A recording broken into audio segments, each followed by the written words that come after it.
She never said a single word, not in court, not during the investigation, not even to her own lawyer. But when her letter was read out loud, the judge couldn't stop crying.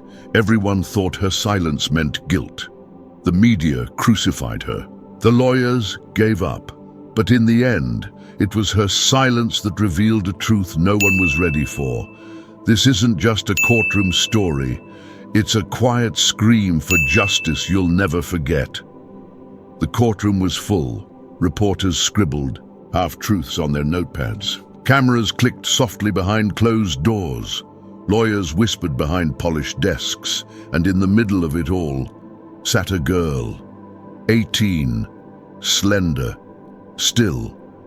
Her hands folded neatly in her lap, her face unreadable, not cold, not afraid, just silent. No tears, no protests. She hadn't spoken a word since the day she was arrested. She just sat there, like a ghost in her own story. Across the aisle, the prosecution team looked almost smug. They didn't need her words. They had evidence, photos, witnesses, phone records, enough to bury her. The judge glanced at her again, this fragile girl with sunken eyes and a hollow stare. His fingers paused above the gavel for a moment longer than usual, like he too was waiting for her to say something. Anything. But nothing came. The bailiff called the courtroom to order. Murmurs faded. A thick silence settled in. People didn't understand her. Some thought she was cold-hearted. Some whispered that she must be guilty. Why else wouldn't she defend herself? One woman in the back row clutched her chest and whispered to her husband, "She hasn't even looked sorry." Not once. But they didn't see what the judge saw, because every time someone said her name, she flinched, just slightly. Every time the word murder echoed across the courtroom, her knuckles tightened, just barely. Every time her mother's name was mentioned, her eyes flicked upward, not with fear, with something else, something darker. She hadn't cried, she hadn't screamed, she hadn't pleaded for anyone to believe her, and yet there was something about her silence that disturbed people more than any breakdown ever could. A psychologist had once described her as emotionally disengaged. Another said she might be in shock. But the truth was far simpler and far more dangerous. She knew something no one else in that courtroom did, and she wasn't ready to share it. Not yet. Her defense attorney had begged her for weeks. Just say something, anything. Let the jury know who you are. Let them see you're human. But she wouldn't. She didn't trust them. She didn't trust anyone, because when the worst night of her life happened, no one believed her. Not the neighbors, not the police, not even the family she thought would always protect her. So now she sat, eyes fixed on the wood grain of the table in front of her, as if memorizing its every curve was safer than meeting the eyes of strangers who thought not until this courtroom and not until the final day, when everything would change. But for now she remained silent, because sometimes silence isn't empty. Sometimes silence is armor. And this girl, she was preparing for war. Outside the courtroom, a storm was brewing, but it wasn't a storm of rain or wind. It was a storm of words. The media circus had begun the moment her case hit the news. The whispers turned into shouts, the headlines more brutal with each passing hour. Every newspaper, every website, every local TV station, all fixated on her, cold-hearted murderer or misunderstood soul. Her silence speaks volumes. But is it guilt? The news outlets couldn't get enough. Every day, a new angle, a new expert, a new theory, and each one tried to paint her as something monstrous, dangerous, a person to be feared. Her photo was plastered across billboards. There was no escape. Her face, still and calm in a way that seemed to unnerve the world, was the symbol of controversy. One headline read, "Victim or Villain." The case that has America divided. Another declared, she remains silent. Is it strategy or a sign of guilt? And the social media, it was the wildest of them all. Instantly, the hashtag Jacques Silent Killer trended. Her name trending, but for all the wrong reasons. People across the country started to comment, some with sympathy, most with venom. Every post seemed to dig deeper, more personal, more invasive. How could she sit there so calm while a family mourns? Guilty as hell. Look at her face. She's hiding something. Maybe she's just broken. Maybe her silence is all she has left. The opinions were divided, yes, but the crowd was growing, and not the type of crowd that would be on her side. The world had already made up its mind. A video clip from the courtroom went viral, a shaky, grainy recording of her sitting in the witness box, her face barely visible, but her hands trembling ever so slightly. The lack of emotion on her face is chilling, one commentator said. She's hiding the truth. This is beyond cold. This is cruelty. And with each passing day, her silence became a weapon for the media, a tool to tear her apart. Because in the eyes of the public, silence is the loudest confession. But deep inside, behind the swirling chaos of headlines, she was suffocating. It wasn't just the reporters. It wasn't just the online commentators. It was the people she used to trust, her friends, her family. They were all questioning her, doubting her. The silence, it had infected everything. Her mother, who had always been her rock, called her one night, her voice shaking through the phone. Why won't you say anything? Don't you see what this is doing to us, to me, to you? She knew what the world wanted from her. They wanted her to break. They wanted her to scream out her innocence, to beg for mercy, to fall to her knees. But she wouldn't give them that satisfaction. Her silence wasn't weakness. It wasn't guilt, it was defiance. And when you are drowning in a sea of accusations and lies, sometimes the only way to stay afloat is to hold your breath. In the midst of the chaos, one man sat quietly, watching. Judge Samuel Hayes was an experienced man. He had seen it all in his 25 years on the bench. He had dealt with murderers, thieves, drug dealers, and the broken souls who came before him seeking justice. But this girl was different. She didn't react to the accusations. She didn't even flinch when the harshest of words were spoken. While the room buzzed with whispers, while the media thrived on her silence, Judge Hayes felt something he couldn't quite explain. She wasn't just a defendant to him. She wasn't the cold, calculating criminal the media had turned her into.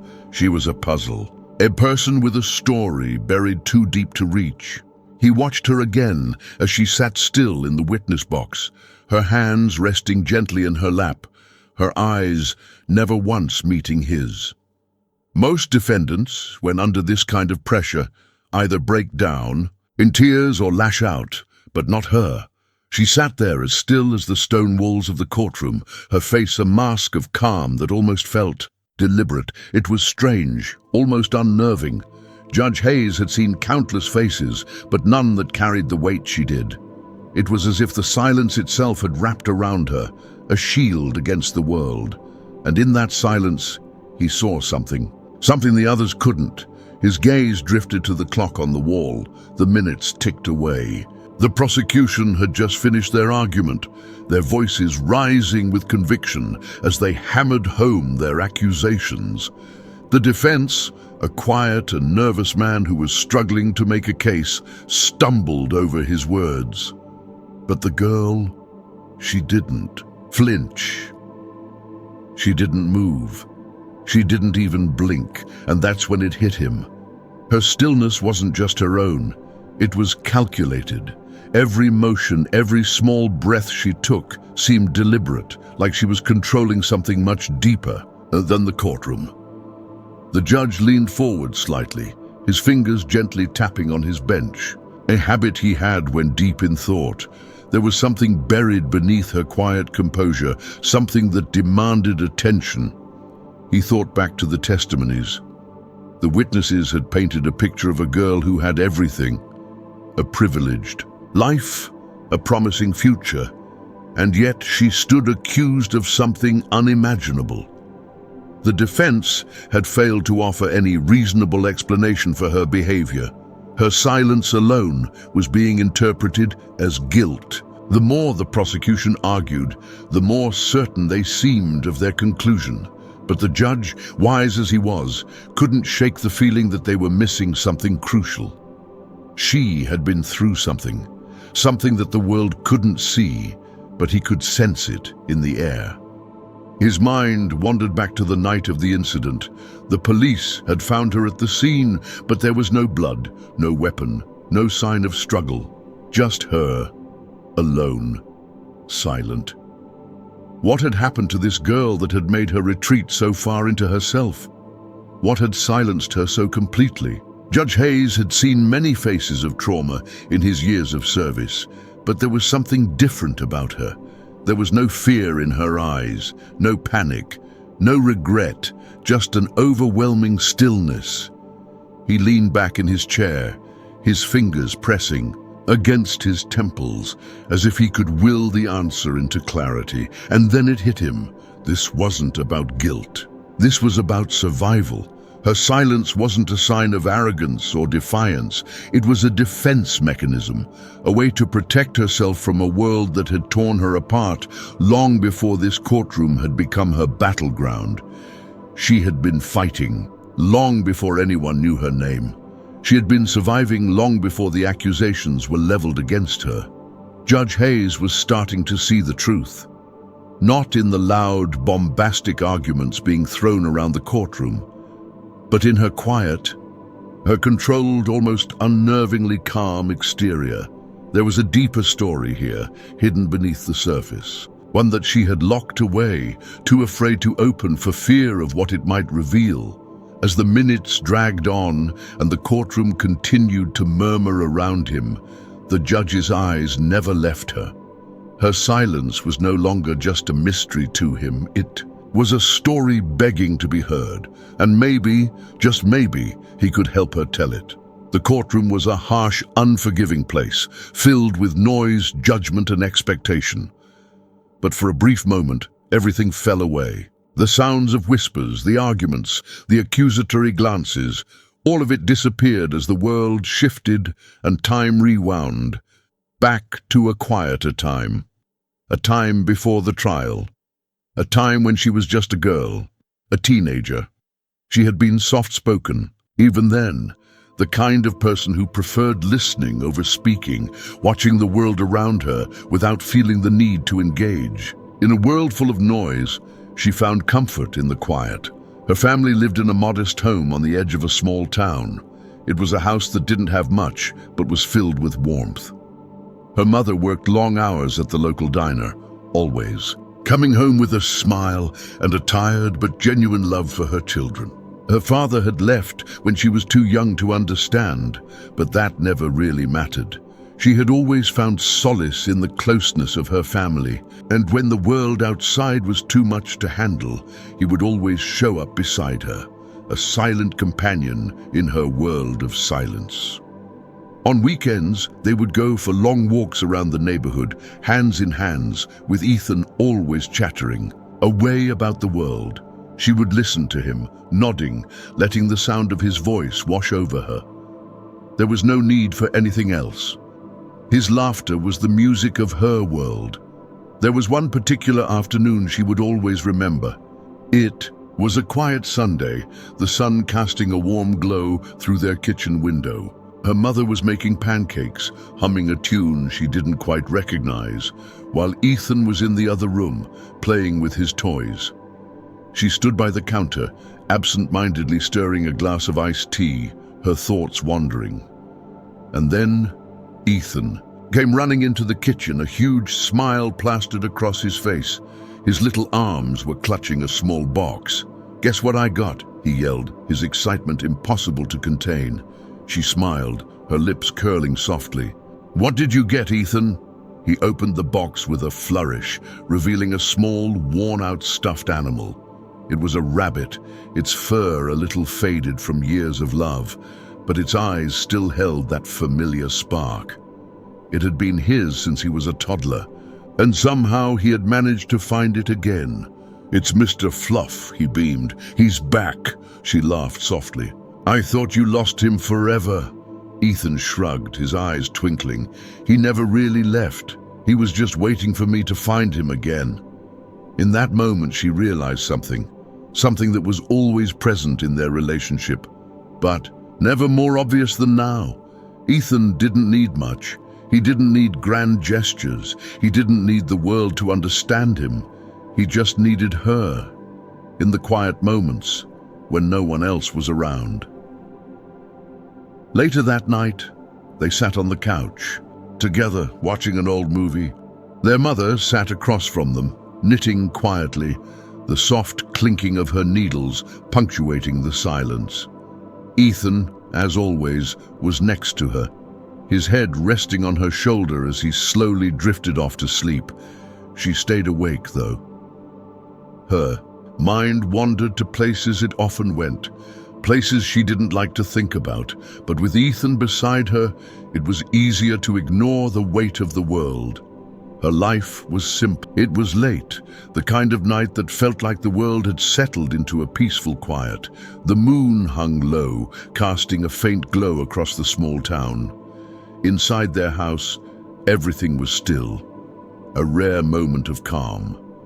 She had just finished, tucking Ethan into bed, his soft snores a comforting sound in the otherwise silent house. Her mother was in the kitchen, humming to herself as she prepared a late-night snack, but as she turned off the light and moved toward her own room, a sound caught her attention. A thud. Soft, but unmistakable. Her heart skipped a beat. She froze, listening.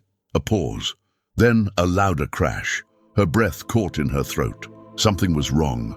Without thinking, she rushed down the hall toward Ethan's room, but before she could even open the door, a figure appeared in the doorway. A man, his face hidden by a mask, his body imposing and silent. Before she could scream, he shoved her into the wall, knocking the wind out of her. She was paralyzed with fear, her mind scrambling for anything, any way to protect Ethan. The house was no longer quiet. It was chaos. She could hear muffled shouting from the other room, her mother's voice rising in panic. And then there was a noise that would haunt her forever, a single sharp scream that split the air, her mother's scream. In an instant, the man was gone, disappearing into the shadows, leaving nothing behind but destruction. She rushed into Ethan's room, her heart pounding in her chest, and there in the dim light she saw him, lying motionless on the floor, his once vibrant eyes now blank, staring into nothing. She rushed to him, shaking him, but it was too late. The blood on the floor, the silence that followed, it was all too much. She held him close, the weight of his lifeless body pressing against her, her mind struggling to process what had just happened. The pain of loss was unbearable. But what haunted her more than anything was what she had seen. She had witnessed it all, the terror in her brother's eyes before he died. The image of that moment would stay with her forever, a nightmare that played on repeat in her mind. She survived, but a part of her was lost forever that night. The weeks following that terrible night felt like a blur. The funeral had come and gone, but the pain never left. The emptiness, the absence of Ethan's laughter was suffocating. She wanted to scream, to tell the world what had happened, but every time she opened her mouth, no words came out. Instead, she remained silent. Silent in the courtroom, silent in front of the police, silent even with her family. She didn't know how to speak the words. How could she? How could she put into language the horror she had witnessed? The violence, the pain, the loss. But her silence didn't help her. It betrayed her. The police looked at her differently now. They tell us what happened that night, the officer asked, his voice sharp, his eyes not searching for truth, but for guilt. Why did you freeze?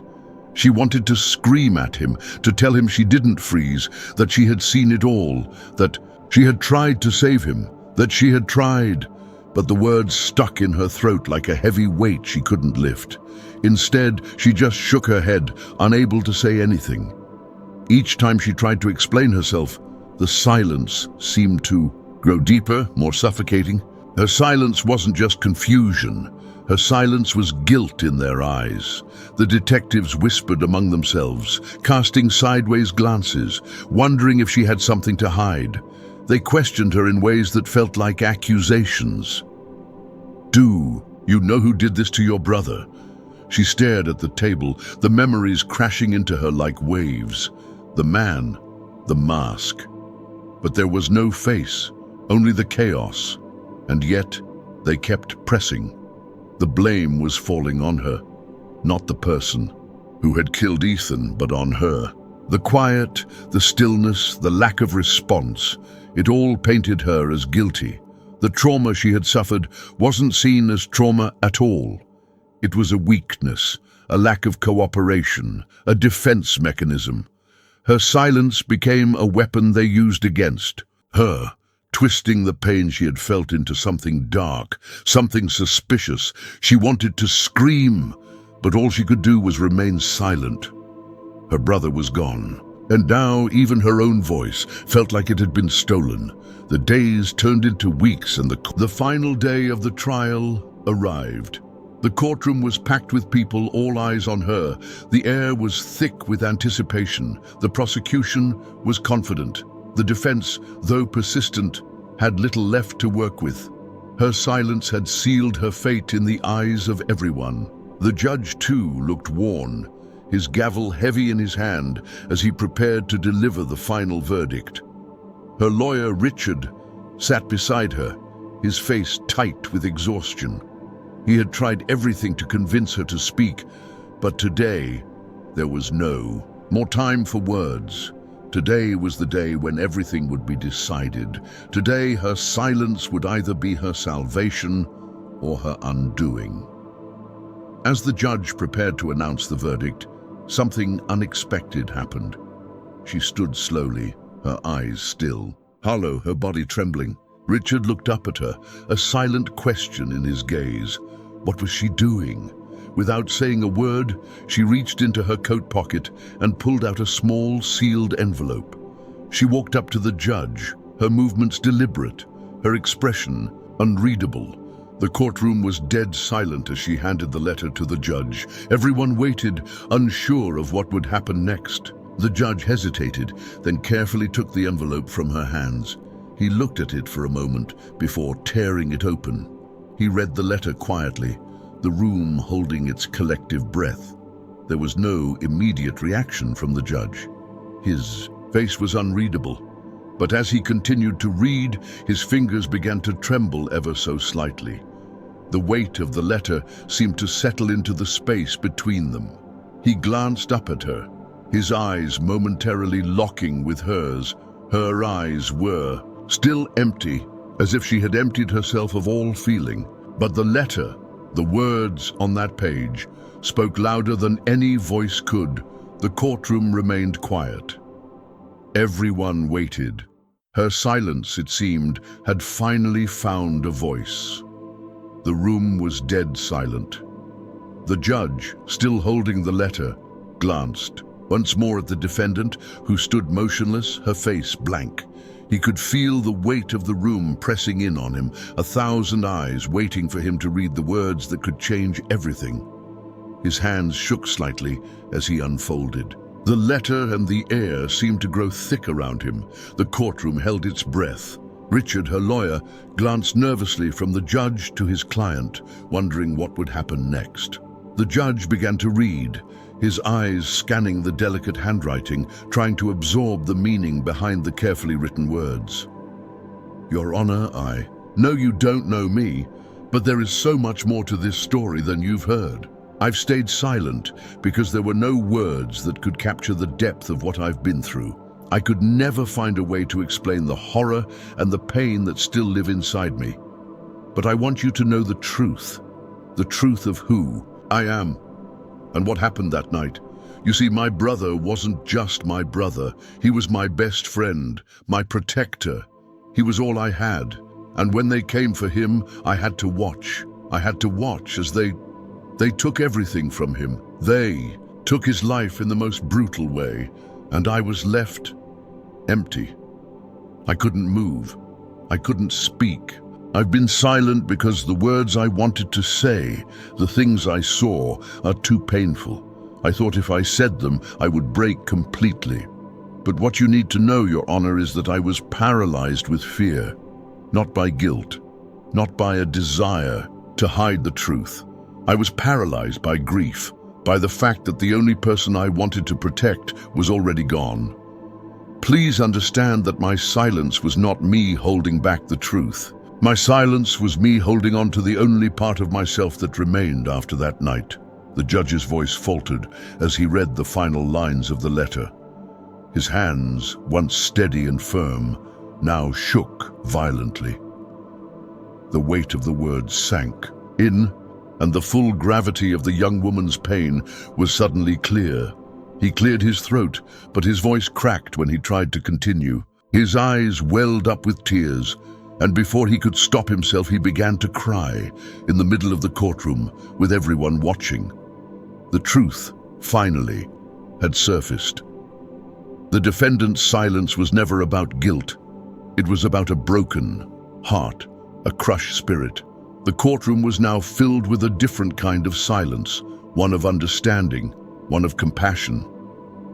As the judge continued to read the letter, the courtroom held its breath, the tension thick with anticipation. His voice now steadied, though still tinged with emotion.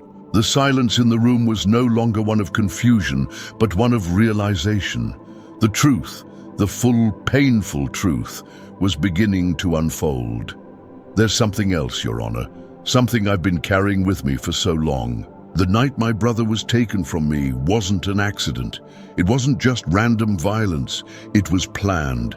The men who came for us, they were hired by someone I trusted, someone I never thought could do such a thing. It was my own father who set it all in motion. He was drowning in debt, in fear of losing everything, and he thought the only way to fix it, the only way to get out, was to sacrifice the one thing that mattered most to me. My brother. He knew my brother would be my weakness, and he used that against me. They took him, and then they left me to live with the aftermath, left me with the guilt of not being able to save him. But it wasn't my fault. It was never my fault. I stayed silent because no one would believe me. How could they? No one would understand that a daughter could betray her own blood, her own flesh. But the truth is, my father chose money over family, and my silence was my way of protecting the only memory I had left of my brother. I stayed quiet, not because I was guilty, but because I feared that if I spoke, I'd lose the last piece of him that remained in me, his memory, his love, his voice. The judge's hand, still trembling, lowered the letter as he stared at the young woman. Her eyes were still vacant, but now they held a depth that no one had seen before. She wasn't just the broken girl accused of murder. She was the survivor of something far worse. The truth had come at a price, not just for her, but for everyone who thought they knew her story. As the words settled in the courtroom, everyone understood the magnitude of what had just been revealed. The courtroom that had once viewed her with suspicion and judgment now looked at her with pity and disbelief. Her silence wasn't guilt. It was her way of preserving the only thing that had been left behind, the love of a brother and the truth of a father's betrayal. The courtroom was still. The silence that had enveloped the room since the judge began reading the letter now seemed even heavier. The truth was out, and with it, a profound shift in the atmosphere. Everyone held their breath, unsure of what would come next. The judge, his eyes swollen from tears, looked at the young woman standing motionless before him. He could see the weight of her suffering, the years of trauma she had endured in silence. He slowly closed the letter, his fingers trembling slightly. He took a long breath, and for the first time in what felt like an eternity, he spoke. In All my years of serving as a judge, I have never encountered a case like this. The pain, the betrayal, the loss you have endured, it's beyond what words can capture. And the silence you've held, not out of guilt, but out of love and fear, it speaks volumes more than any testimony ever could. He paused, glancing at the defendant one last time. You have been through more than anyone should ever have to bear, and while the law must be upheld, the circumstances of this case, they are unlike anything I've ever seen. The courtroom was on edge, awaiting his decision. The judge turned to the jury, then back to the young woman. His voice was firm now, but compassionate. After careful consideration, and in light of the new information that has come to light today, I hereby declare that the defendant is not guilty of all charges. A gasp rippled through the courtroom. The tension, which had been hanging in the air for so long, now exploded into stunned disbelief. No one had expected this. No one had thought the verdict would be anything but the harshest punishment. The young woman's expression remained unchanged. For a moment, her eyes still distant. Then slowly, a tear slid down her cheek. It wasn't the end of her pain, but it was the end of her silence. The courtroom buzzed with disbelief, but in that final moment, all eyes were on the young woman. She stood, her body trembling slightly, but her posture held something stronger now, something unspoken yet incredibly powerful. She had fought a battle in silence, but today her truth had been heard.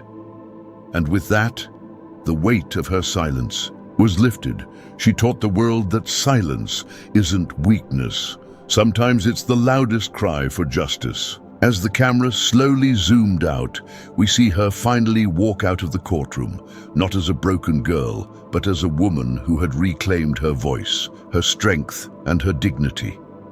The journey that had once been filled with pain and uncertainty now had purpose. Her silence had spoken louder than any words ever could.